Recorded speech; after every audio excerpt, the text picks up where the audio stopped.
everyone. Thank you all for coming out today for and during finals week. I'm Natalie Ginty. I'm a senior at the University of Iowa studying biochemistry and math and chair of the Iowa Federation of College Republicans.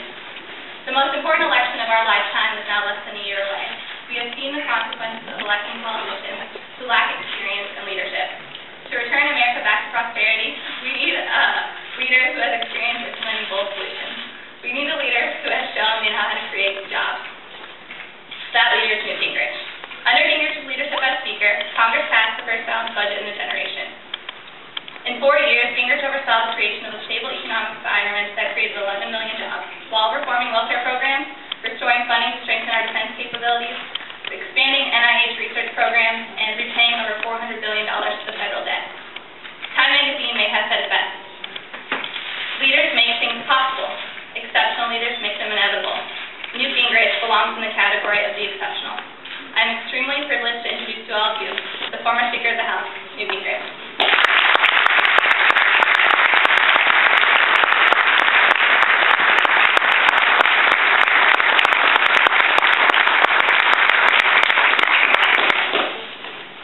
Thank you, Natalie, and I want to thank all of you and very briefly point out that Natalie is helping us here, and she would be delighted to talk with any of you later on about helping as we come up to the caucus. I want to start by drawing two distinctions. First, Mike check! Mike check! Mike check! Mr. Gingrich, we are here to protest Shut your that seat hell up. today! Mr. Gingrich, we are here to protest your seat today! We object to your callous and arrogant attitude Shut the hell up. poverty and poor people! Because we object to your callous and arrogant attitude towards poverty and poor people!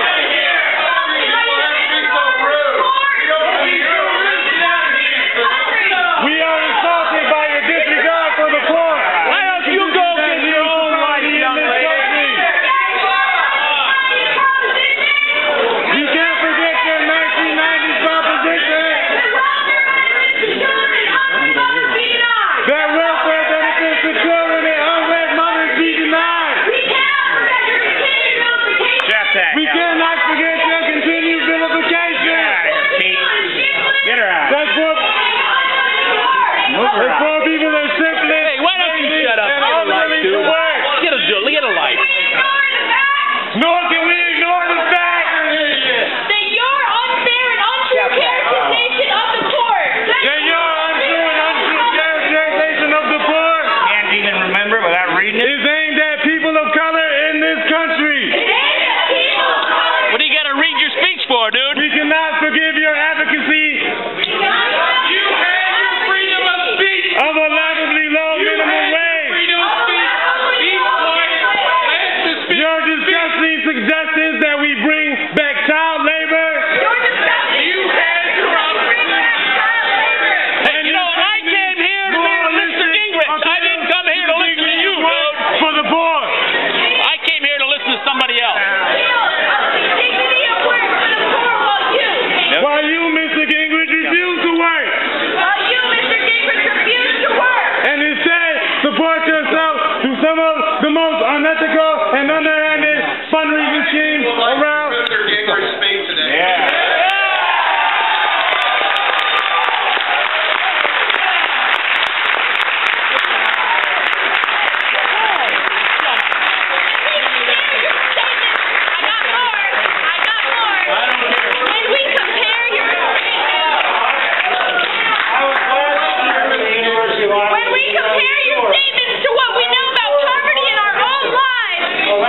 Get a life.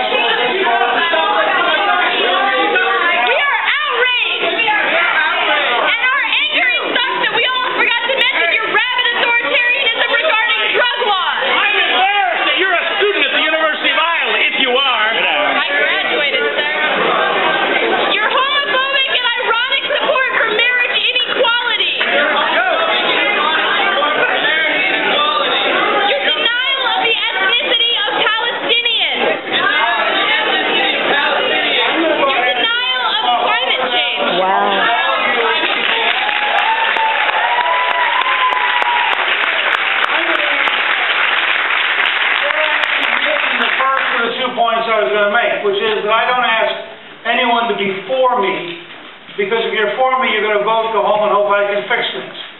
And the fact is, with the kind of irrational opposition we're going to face, we need to recognize that the election is the beginning of the change, the election isn't the end of the process, and so I ask people to be with me for 8 years so that we can actually get the kind of change that we need in this country. And I appreciate the fact that 95% of you, maybe even 99% of you,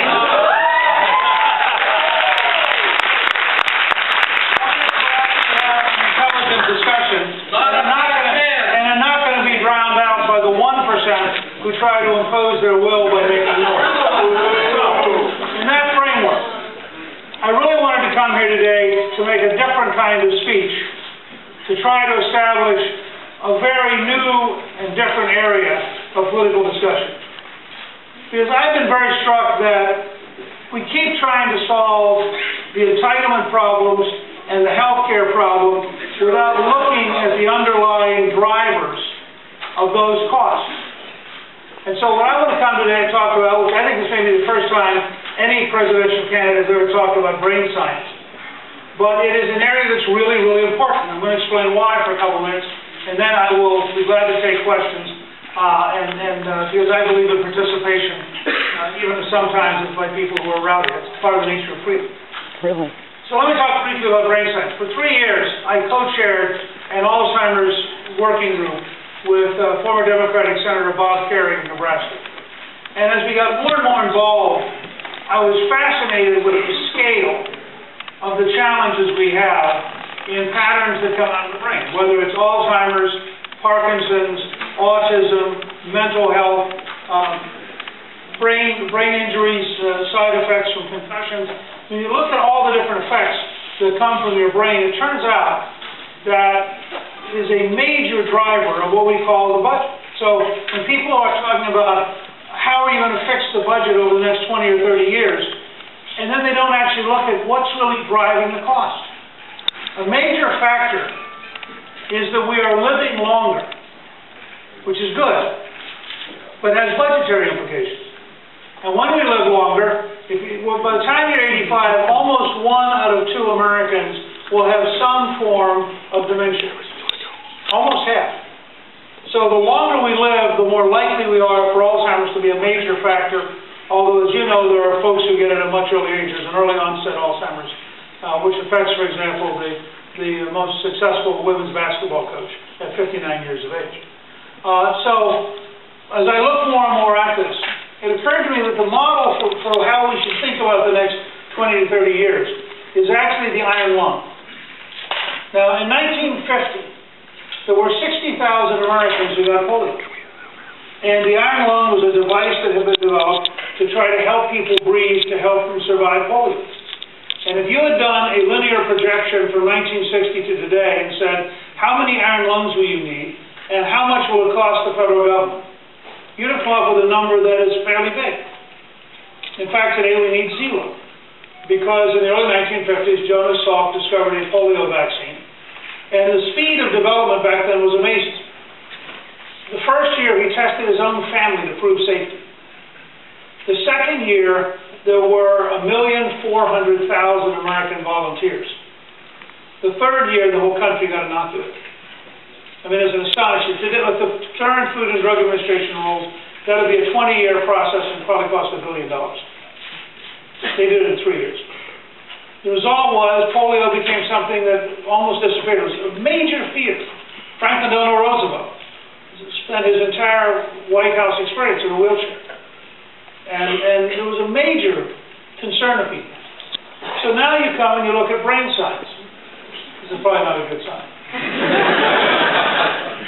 This was not people trying to cause trouble. This was well-meaning people backing up against the wall.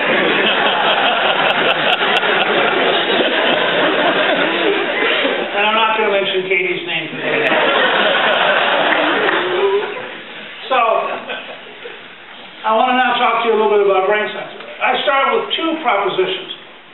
One is that you're going to get 4 to 7 times as much new science in the next 25 years as we got in the last 25.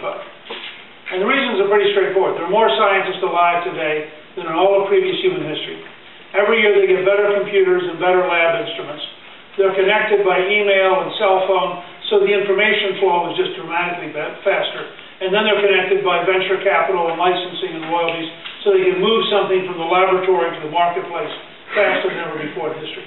All those things mean that there's going to be a tremendous explosion of new knowledge in your lifetime, which, if we develop our policies to maximize that, allows Americans to have a better environment, a better economy, better national defense, a better way of life, and better health outcomes. Now, I think the brain will actually turn out to be the area that has the most growth. And there are two basic reasons. The first is that the instruments for looking at the brain and studying the brain are relatively recent. So compared to what we know about the rest of your body, we're really at the beginning stages of understanding what a living brain is like. It's compounded by the fact that your brain is really complicated. There are about as many synapses in your brain as there are stars in the known universe. So the two largest users of mathematics and computation are astrophysicists and brain scientists. In a meeting we had about 6 months ago with a group of brain scientists, our estimate was that you need 2 full cycles of evolution in computing to get enough computing power and enough computing speed to cope with the volume of data we're going to get in brain science. So it's that big a deal. Now why, as a political figure, am I this intrigued? Because there are very direct consequences as it relates both to the quality of life and to the budget. I want to stay with Alzheimer's, which is the area I've spent the most work on, and it's the easiest to talk about. Right now, we have about 5.5 million families dealing with Alzheimer's. And it's the whole family that deals with it. If you're an Alzheimer's caregiver, you are twice as likely to have a health problem as families that don't have Alzheimer's, because the stress of taking care of somebody over a long period of time actually breaks down the health of the healthy people who are around the person with Alzheimer's. So you have 5.5 million people with Alzheimer's, you have all their families connected, and the number is growing annually. So that because as we get older, there are more and more of us who are susceptible. So the current estimate is that from now to 2050, those of you who are students think about this, because you're the taxpayers, from now to 2050, the combined public and private cost of Alzheimer's is about $20 trillion. Now, people worry about how big the national debt is. This would be about 1.5 or 1 1/3 national debts, just for Alzheimer's, between now and 2050. You can figure out for yourself how old you'll be in 2050. Most of you here will still be here, and you'll still be paying taxes, and you'll still be engaged in the economy. So we're talking about $20 trillion going for care between now and 2050. The estimate is that you don't have to cure Alzheimer's to have a huge impact. If you simply postpone the rate of onset by 5 years, you end up saving somewhere between $6 and $8 trillion. Now, if you don't look at, for example, the effort that was being made by the super committee to find $1.2 trillion, and they say, okay, so just breaking through with Alzheimer's would save somewhere between 4 and 7 times as much as the super committee is looking for. But the thing that makes it fascinating is, in order to get the knowledge you need to make the breakthroughs with Alzheimer's, you're going to learn enough about the brain that you're also going to have an effect on autism, and on Parkinson's, and on brain concussions, and on mental health, and on a whole range of areas. And when you add up all those different areas, you're now talking about a longer life with greater independence and lower cost. And if the United States develops those capabilities, you're talking about a huge export market. Because this, as the world gets wealthier, health costs become a bigger factor everywhere in the world. And if we had the breakthroughs that enabled us to say to the Chinese or the Indians or the Europeans or the Japanese, how would you like to have a better way of dealing with this? You now create hundreds of thousands of American jobs